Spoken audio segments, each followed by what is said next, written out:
Good day, everyone. Today we're going to be talking about building products for every type of customer. This presentation will primarily focus on building products for internal stakeholders and external stakeholders. Now let's begin. First, hi, my name's Nathan. I'm a product guy, technology enthusiast. That's me on the bottom right. I guess probably also in the top right if you're viewing this. And my website's nathanmass.com. But who am I really? Let me give you my quick evolution. In 2013, I graduated from Stanford. Soon after that, I took a job as a data analyst at Postmates in the early days, where I had an opportunity to work on product features for customers and Postmates, the couriers, alike. And it was really good exposure on both the supply and demand side, and I really liked it. Soon after that, I moved into a more pure product management role at RockYou Games, where I was a PM on a handful of titles each with millions of players. After that, I moved to Samba TV, where I was a PM on internal platforms, largely for the company's managed service ad team. And after about 2.5 years at Samba, I decided to augment my technical chops and did a full-time software engineering immersive boot camp at Rhythm School in San Francisco. Again, soon after that, I started working at Hulu on data products, where my current stakeholders are largely internal marketing, advertising, or analytics teams. And a few tidbits so you can get to know me outside of work. I enjoy comedy, writing. I especially enjoy comedic writing. I'm interested in entrepreneurship. I like to travel and everything that comes with traveling. And, I also enjoy sports and outdoor recreation, but who doesn't these days? All right, so let's go ahead and get started. What is a stakeholder? You've probably heard the term a lot, stakeholder. So what does it mean? Is it a wood stake? Buffy the stakeholder? A man holding a large stake? See, if you guessed any of these, you are unfortunately incorrect. Now let's go through Stakeholder 101. A stakeholder is either an individual, group, or organization who is impacted by the outcome of a project. They have an interest in the success of the project and can be within or outside the organization that is sponsoring the project. It's a lot of projects. Stakeholders are the people we are building solutions for. Now let's go over a couple examples here. On the left, we have internal, and on the right, we have external. Let's focus on the internal to start. An example team, stakeholder teams could be on the internal side, account management, marketing, analytics, advertising, finance. Example products could be dashboards or advertising, tooling, other sort of internal tools that facilitate any of the workflows of the teams mentioned there. And kind of on the external side, we have example apps, products like Uber, Google Maps, Facebook, Instagram, Quora, AccuWeather. Those would be examples of products. And within each of those apps, there would be likely specific products. All right, now it's important to know about the software development lifecycle for this presentation, or the SDLC as it's commonly called. And as this diagram depicts, I just want to clarify, this is just one of many, many diagrams that depicts the SDLC. Not every one has these kind of key categories here, but this is one I thought would be helpful to work with. It's very straightforward. And let's quickly do a brief recap of each of these steps. Starting at the top here with requirement analysis. This is where you get the details on the ask or the business need, and where rough estimates on the impact are made and formulated. On the design side, you work on designing the solution. Pretty intuitive, right? And this often involves the engineering and design team, no pun intended. Implementation, well, this is building the solution. Testing, well, testing the solution. And evolution, this often includes release, often iterative, feedback gathering, and you channel that feedback into requirement gathering for the next stage. So what's product's role in each of these stages? Product participates in some of these stages more heavily than others, but is generally involved in all of them. Product is heavy in requirement design in the evolution phase. And my personal experience shows that implementation and testing is engineering driven, though with considerable product and stakeholder input. Now, let's start with a review on how to do product management for products with internal stakeholders.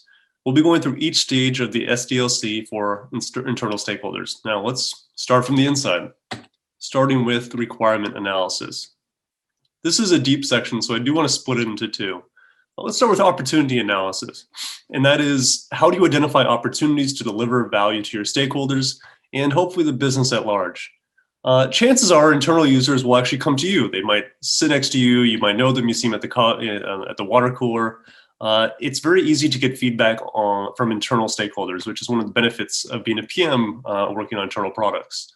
Other ways to get feedback and identify opportunities from these people, including setting up an email alias, Slacks, and other regular monitored channels to capture feedback.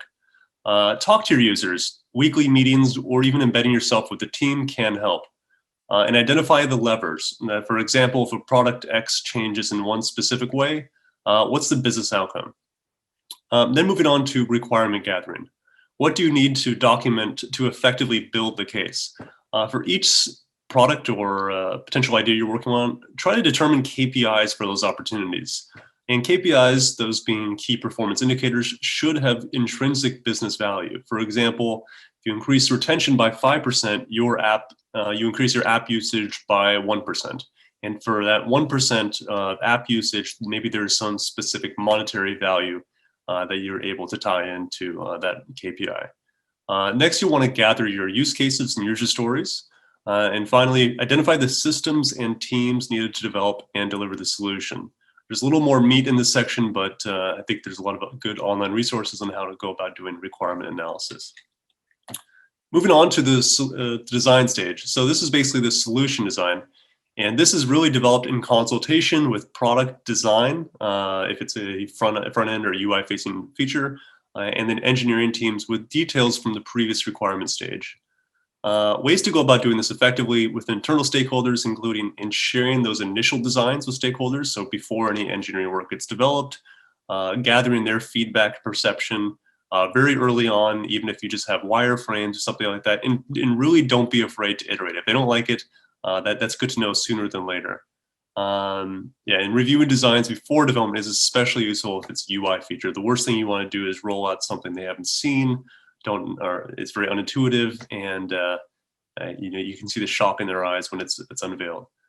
Depending on the magnitude of the feature, consider expanding the stakeholder group to get more feedback. That's very helpful. Incorporating market research into the stage is also something I've had good success with in my career. Gather feedback from stakeholders on similar products they like. This is actually a really important thing to call out. The stakeholders, the people you're building products for, these are the people who live this product. Chances are they've done the research on what else is out there, what their friends in the industry use, or et cetera. Use them. They actually might appreciate it. Next, implementation. This is really building the solution. And one thing that's good to do on the internal side is really enable greater exchange between stakeholders and developments should questions arrive or requirements initially gathered were insufficient or unclear. I can't stress this enough. This is very, very important. Make sure that the stakeholders have very easy access. Developers have easy access to both product and stakeholders. Now, releasing. You want to focus more so on a quick release cycle. Minimal releases are sufficient. There's less need for internal products for major overhauls, and it's much easier and less risky to favor kind of incremental change.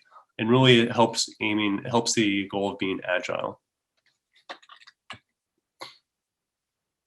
Testing the solution. This is where you're going to really want to facilitate rapid feedback loop, a rapid feedback loop with a dedicated group of testers. And this is often known in the industry as dog fooders. And dog fooders are usually a key group of stakeholders heavily involved in user acceptance testing. These are the people that play around with a version that's unreleased or have early access to a version that the general public does not. Another effective solution is to support multiple environments. So if you have a software product, you'll potentially have at least 2 environments, one of them being a staging environment that's accessible to all users but heavily used by dog fooders. You could also limit it if you wish to just the dog fooders and developers and product. And then you have a production environment where this is the promoted clean version of the application after you receive sign-off from your stakeholders, dog fooders, and all the other teams involved in the development of a product. Next, you have evolution. And evolution, I really want to think is more so optimization and iteration, and really is the process of continuous improvement. And a couple things you want to continue to do here is really focus on monitoring feedback channels for perspectives on the release. What went well, what didn't go well, what are people saying about it? You're going to want to monitor and evaluate release performance and usage against those predefined KPIs. And then also probably worthwhile doing some hypothesis evaluation. What were your original hypotheses going into the development of this product? What did you think could happen? Were those original hypotheses correct? And did this feature have the intended impact? Why or why not? And then, as the process of continuous evolution, you're going to want to rapidly iterate on stakeholder feedback as required. So say you release a marvelous solution only to find out that people are uncomfortable with a certain part of the flow or a button or something in the UI isn't quite so good. This is really where you kind of quickly change that and release the new version as quickly as you could. So what are a couple things that are not included in the software development lifecycle? A couple key categories here on the prioritization side. I would say that KPIs should measure business value, being what is the impact to the business, and greater impact on KPIs, and those KPIs reflecting the business should generally have higher prioritization. But I would say that flexibility is the key here. For internal stakeholders, these aren't far removed customers. These are not people you'll never see. Or one of many millions of people who may or may not be reflective of the general populace that uses your software. These are often your friends and the people sitting right next to you, and sometimes a minor bug for them can have considerable impact on team morale, willingness to help out with testing, and even adoption of your product. So it is important to keep your friends close and your internal stakeholders even closer. And generally, I think a good rule of thumb is to keep about 20% of your sprint open for maintenance and minor issues should they arise. Also, another category that's not widely included in the SDLC is road mapping. And this is a very important part of the product manager's job. On this side, you're going to want to gather your, I think, short and long-term needs from your stakeholders. I found it to be very helpful to promote an internal user to be the voice of the customer, or multiple internal users to become the voices of the customers, and do invite them to regular Scrum or other team meetings to provide their feedback on ongoing developments. And for example, you could let them see early mocks of the UI, walk them through a solution that you and the product team and engineering team is working on, and kind of getting their feedback before you actually go into development. Also, you're going to want to balance long-term stakeholder needs along with company and market interests. So, stakeholders are the ones who use your product, but not the only ones who have a say in the development of it. And you'll want to review your roadmap with stakeholder leads, generally before publishing, to identify potential misalignments, gather feedback, and get buy-in and alignment. It's very, very important to make sure that the product team that supports the stakeholders is aligned with the stakeholders and their needs and the business at large. All right, so now let's turn our focus on how to best do product management for products with external stakeholders. Have a popular app that's used by not just your coworkers. This will help you build products your users love and keep coming back to. All right, so opportunity analysis. For external products, there's a lot of ways to get feedback. Examples include app reviews, surveys, in-app behavioral monitoring, social media, customer service, in-app feedback, market analysis, etc. And that's just probably one of hundreds of ways. It's also very helpful to foster and maintain an active user community. And these are often people who are most engaged in your product, most willing to share their feedback, very importantly. And you can grow these communities on social media platforms or elsewhere. On the requirement gathering side, again, kind of determine your KPIs for each opportunity that you go about. That's similar to the internal side. Identify systems and teams needed to develop and deliver the solution. Gather your use cases and user stories. Might be a little bit trickier with external stakeholders. You can try to leverage a voice of the customer on the internal side to help generate these, or someone who's internal but is a heavy user of the product as well. And you also probably want to consider leveraging tech tools when possible to get more kind of feedback and requirements. Those could be chatbots, surveys, things like that. All right, on the design side, on the solution design, this is generally, again, developed in consultation with product design, engineering with details from the requirement stage. For external products, more onus is on product and design teams to craft the solution than for internal stakeholders. This is generally because there's, the product team and the design teams are much closer, have a better sense of the pulse of those stakeholders on the external side versus internal. This is also where you start to leverage experimentation and predictive analytics in your product development. where you can start building out test groups, potentially multiple versions of this release. And you also want to consider incorporating some competitive market analysis. So evaluate the products similar to yours on the market. What are similar companies doing? What are their solutions? How they designed that, and consider leveraging that in your solution design. All right. So on the implementation side, building a solution, and it's a little more difficult with external stakeholders, and there's kind of minimal solution distinctions between external and internal stakeholders on the implementation side. So I say just build it. One thing you might want to consider doing when you do a release is on the versioning side. Generally, software releases work in a major minor patch, kind of a numerical formula. So at 2.1.0 could be major 2, minor 1, patch 0 or no patch yet. That is generally how you do release. And kind of going on that side, releasing, you really want to have flexibility for both major and minor releases. I wouldn't say one is necessarily better than the other. Versioning, as we just mentioned, it's a way to track releases, generally follows that structure. And A/B test releases. So not everyone sees the new updated version. That's a possibility. And you can monitor feedback and usage. Say one test group doesn't see an update, one does. Monitor how those two kind of control groups perform, and then potentially monitor unannounced releases for minor changes. So say you just want to slip in a patch or a minor release, might not be worth a press release or any sort of real public-facing documentation, and just trying to avoid any sort of biasing of feedback.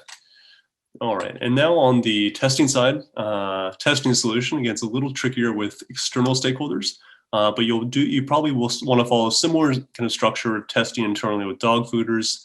That's likely some combination of the product engineering and voice of the customers that you've promoted. These are the people who actively will play around with the new solution before it's released. And also, you might want to consider giving engaged users in your community a device and/or access to pre-released versions or versions that have not yet been released. This is something we've had a lot of interesting kind of study examples with on the gaming side, where certain people usually are highly engaged community, were first to see levels or new content, and they were the ones who provide us feedback. Go, hey, there's a bug. I generally want to fix this. These are people kind of, these engaged users of this community kind of live and breathe this product. So definitely something to leverage that passion and attention to detail. And again, you also want to consider A/B testing multiple versions with sample and control groups. All right, and on the evolution side, again, this is kind of your continuous improvement and evolution, meaning optimization and iteration. You're going to want to monitor and release performance, monitor and evaluate release performance and usage against predefined KPIs. You'll want to evaluate the hypotheses that led you to build the solution. Was the assumption that drove this product or feature correct? Why or why not? Soon after release, you're going to really want to heavily monitor feedback channels for perspectives on the release. That includes social media, app stores, etc. People sending feedback campaigns. You're going to want to send feedback campaigns to users. Those can include, surveys or emails or whatnot, and also potentially surfacing in-app feedback solicitation. You commonly see that on video calls. And you're also going to want to, again, rapidly iterate on stakeholder feedback as required. On the prioritization side, on the stuff that's generally not included in the SDLC for external stakeholders, again, you're going to really want to focus on the prioritization side on KPIs that measure business value. Make sure to generally prioritize according to KPIs, greater impact on KPIs, generally higher prioritization. Alignment with company objectives. Think about it, is this what the company wants to do now? You're also going to have some percentage of your work allocated to keeping the lights on. That's generally, as I mentioned before, about 20% of your sprint open, keeping about 20% of your sprint open for maintenance and minor issues.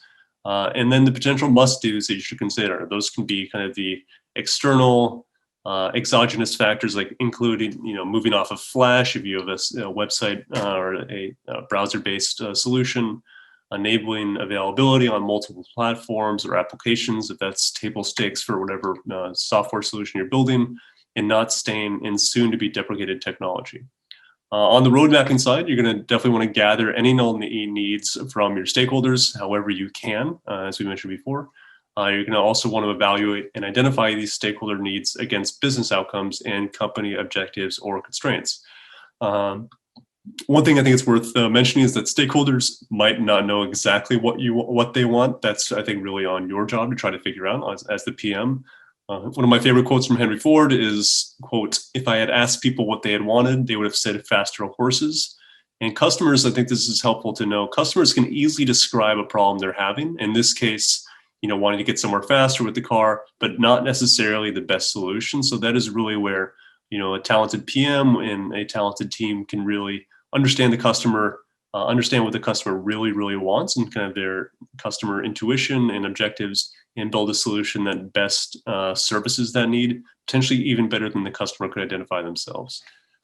All right, so that is it on the evolution side. And well, I guess that's it for the presentation. Thank you so much for listening. I hope you were able to learn a bit more about how to build products for internal and external stakeholders alike.